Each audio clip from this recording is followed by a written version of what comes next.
Kia ora. If you've watched my previous podcasts, you'll know that I've been exploring the early colonisation of Taranaki, which became the birthplace for all the aggro that followed during the land wars. I've covered the waves of the Waikato invasions that drove most of the Taranaki Māori out of the land, the New Zealand Company's purchase of the empty land, and its early settlement that was intended to include the returning Maori tribes together with the British settlers. I included the subsequent fractures as the returning slaves from the Waikato demanded their own land back. Commissioner Spain's allocation of 60,000 acres that was subsequently reduced to just 3,500 acres by Governor Fitzroy, and the sale of Waitara land in the Taranaki, which was accepted by Governor Gore Brown, and finally George Grey's reaction to the King movement in the Waikato, whose warriors had participated in rebellion. The wars that followed were brutal, and they were only the beginning. The Maori economies in the Waikato and Bay of Plenty had flourished in the years following the treaty. However, by the late 1850s, they were struggling as a result of falling prices for their produce. They were destroyed in the invasions that followed. The fledgling Taranaki economy suffered terribly also.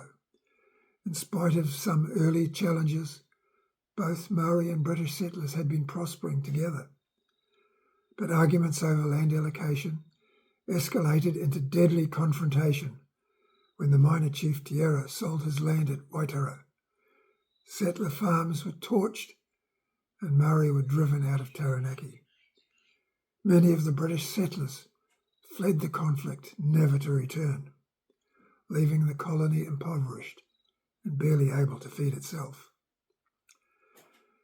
The early goodwill on both sides had been torched in the flames of bitter warfare. The early missionaries had been welcomed by many Maori, especially following the Musket wars of the 1820s and 30s. After a slow start, the Christian message of love and forgiveness had begun to resonate with many. So, imagine the reaction when Maori witnessed the brutal Waikato and Tauranga invasions. Imperial soldiers committed atrocities. Women and children were killed. Villages and crops were destroyed, and their best land was confiscated. Pākehā might teach a Christian message, but they certainly didn't live by it. The Pai Mārire, meaning good and peaceful, grew out from this. Beginning in 1862 with the Taranaki prophet Te Ua Hau Maeni, it was also called the Hau faith and grew rapidly in those areas most affected by war. Te Ua Hau Maeni taught that he had received a vision from the angel Gabriel, instructing him to lead his people to cast off the yoke of the Pākehā. The birthright of the Israelites, or the Maori people, would be restored in the land of Canaan, or New Zealand, and then the unrighteous would perish. He also taught that his followers would be protected from the bullets fired at them by their enemies. In 1864, the Maori king, Matutaira, became a convert, changing his name to Tawhio.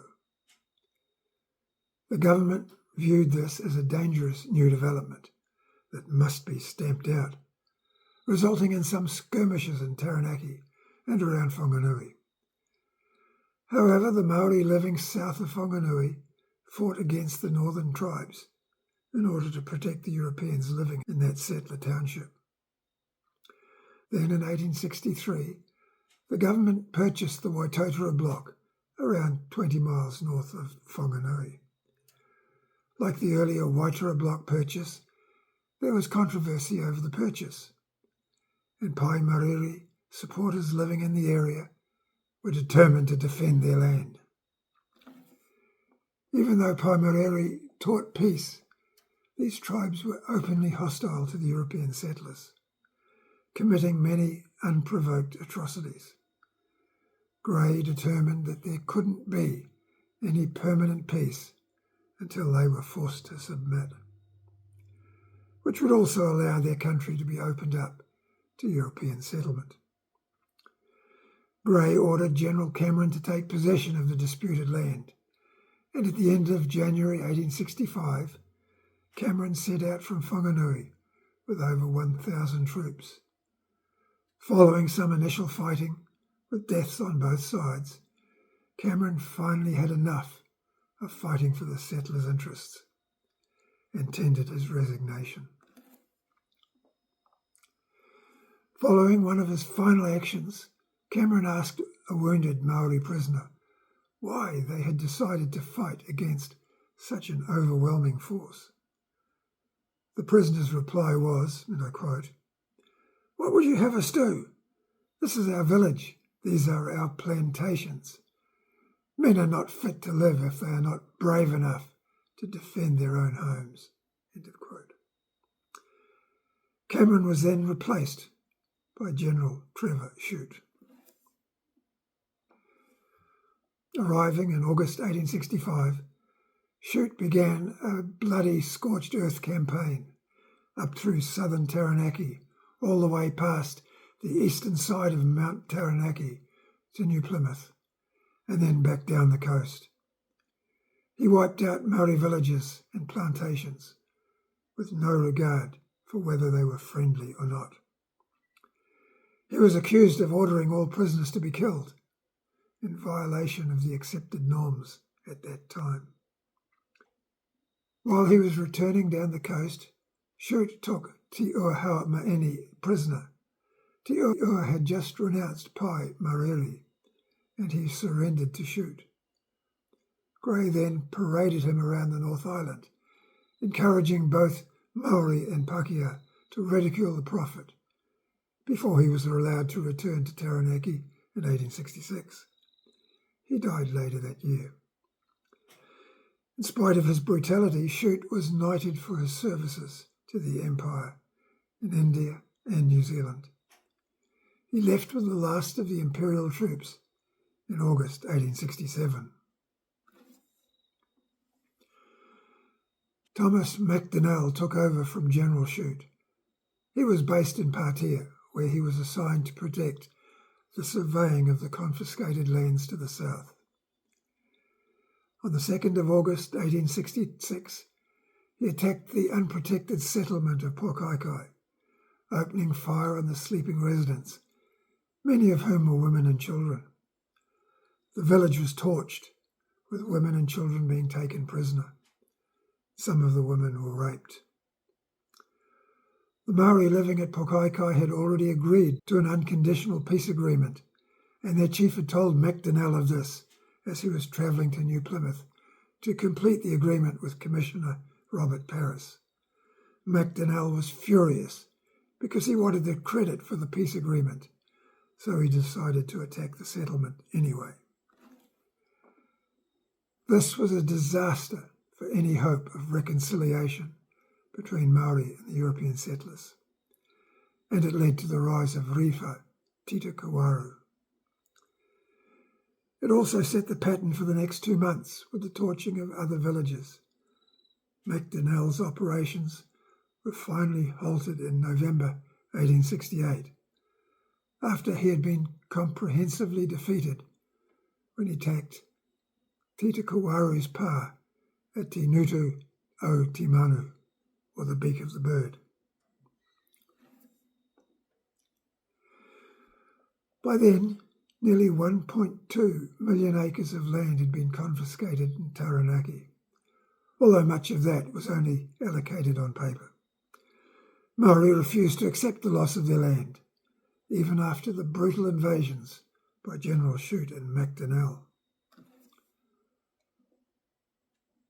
After Te Ua was taken into custody, Riwha Titokowaru took over to lead the resistance. He had been educated as a Methodist minister, but he also became an early Pai Mārire convert. Initially, he travelled extensively between Whanganui and New Plymouth, determined to re-establish peace with the settlers. But the settlers weren't interested and wanted more land. And in 1868 it became clear that non-violent protest was not going to work. When his own settlement was raided by government forces, Titokowaru changed tack by responding in kind, attacking and killing 3 settlers. This was followed a week later by killing a member of the armed constabulary before attacking a home belonging to Thomas MacDonnell's brother. It was a brutal statement of intent, made even more chilling by the eating of the trooper killed in the fighting. A month later, 60 of Titokowaru's men attacked the garrison at Turuturu, just north of Hawera. Not content with killing 10 of the 22 men in the garrison, they returned to the old Māori practice of offering the heart of the first Pākehā killed to their god of war. Titokowaru did this to force a government response to fight on his own terms. And he succeeded. Thomas MacDonnell vowed to get revenge. After several failed attempts, he led a force of over 360 men to attack Titokowaru's pa at Tunutu o Timanu in September 1868. He was comprehensively outsmarted and lost 24 men, including Gustavus von Temsky. Another 26 were wounded. MacDonnell was promptly replaced by George Whitmore, who then had to deal with demoralised troops who were deserting or refusing to fight. Titokowaru was proving to be a very capable military leader, and he began attracting disaffected Māori from other tribes to his cause. He built a park close to present-day Waverley, around 10 miles south of Whitmore's headquarters at Patea. When Whitmore attacked the park, it was yet another disaster for the colonial forces, with 19 men killed and 20 wounded.